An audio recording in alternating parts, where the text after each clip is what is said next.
Alright, welcome back. Standard Pauper Deck-Tech, playing my America's End deck. I won game 1, but lost game 2, and so here we are for game 3, last game of the finals. My opponent won the last one, and so I had the option of choosing to either play or draw. And again, I chose to play here. Again, I think that's just my default in Pauper, but maybe given this deck, given the control elements of this deck, it might have been actually better for me to go ahead and choose to draw. In any case, again, got lots of land here, a 5-lander, but have access to all my colors. Lone Missionary and Core Skyfisher are pretty good beats early on, so that's a keep. And so we're off. Obviously going to play out Terramorphic and grab that ever-important mountain. And my opponent likewise finds a Terramorphic. Draw Stagger Shock here, and feeling pretty good about this. Turn 2 Lone Missionary, bounce it with a turn 3 Core Skyfisher is really just a happy place to be. Opponent finds a Lone Missionary of his own, and see, this is why these games go so long, because here we are 24-24. I mean, just crazy early on to have that life totals that high, and can even go much higher than that, so can make for some really long games.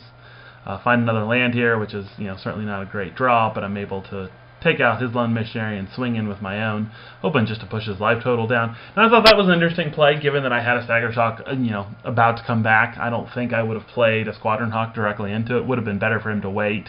A little bit of tempo loss, but certainly I think would have been a better choice there. But he goes ahead and elects to draw his team out, and but the first one there is going to be shot down on the Stagger Shock's return trip. So obviously that's exactly what happens here. Able to take it out and draw yet another land. Just land here, but continue swinging with the Lone Missionary, and then bounce it with the Core Skyfisher. And then I am able to immediately replay it, and am feeling pretty good about my board state there, although having 3 lands in hand is certainly not great. Kabaya Crossroads continue to push up, but no other plays, which is interesting. I kind of looking back on them, like he has 3 mana and he's got 7 cards in hand. He should be able to play almost anything, so I'm not exactly sure why he didn't have a play there. But in any case, go ahead and just continue to swing in. Finds a Stagger Shock, which I guess is why he waited, to see if I would play something he'd be able to target with a Stagger Shock. But I don't know, it just, the tempo loss there doesn't seem like it really was a great play for him. But he is able to use the Stagger Shock then to go ahead and take out the Core Skyfisher. Again, it's one of those 2 for 3s, which 2 for 3s are not nearly as painful as 2 for 1. So. Or I'm sorry, 3 for 2 rather than 2 for 1. It helps if you, anyway. So he finds the Seagate Oracle, just moving right past that, and I find one of my own, which again just feels great. I'm able to run out the Seagate Oracle. Make sure here, I almost tapped the mountain, but in case I drew a burn spell, not that I thought I'd use it against his own Seagate Oracle, but it was a good find. And finding another Core Skyfisher is really great, man. Almost, maybe not as good as finding 4 4Cs, but certainly 3 Core Skyfishers, especially this early on in a match, is just really good. So, see, I'll keep that, and able to get one back on the board, bounce the Seagate Oracle, and have another one in hand. It's just a good spot. So he finds another Lone Missionary, keeping his life total high, and is able to take out the Core Skyfisher and swing in for a point. But I'm able, again, another Seagate Oracle, double land there, which isn't great, but it's fine. Core Skyfisher, and bounce the Seagate Oracle yet again, just getting a ton of value out of the little Seagate Oracle, which of course my opponent is able to continue to draw some out, so he's certainly not falling too far behind. Draw Wave Watch, which is going to be good if I can protect it. Into the Royal is a nice card, not really all that useful in this spot, but certainly not bad. Leave Stagger Shock open here, see what he's going to do. He goes on the offensive with the Seagate Oracles, which again I think is interesting. Could have blocked there, but didn't really see any reason to. Got enough life. Do about him returning a Seagate Oracle, so now he's starting to get pretty good value out of him, and we've got ourselves a real match here.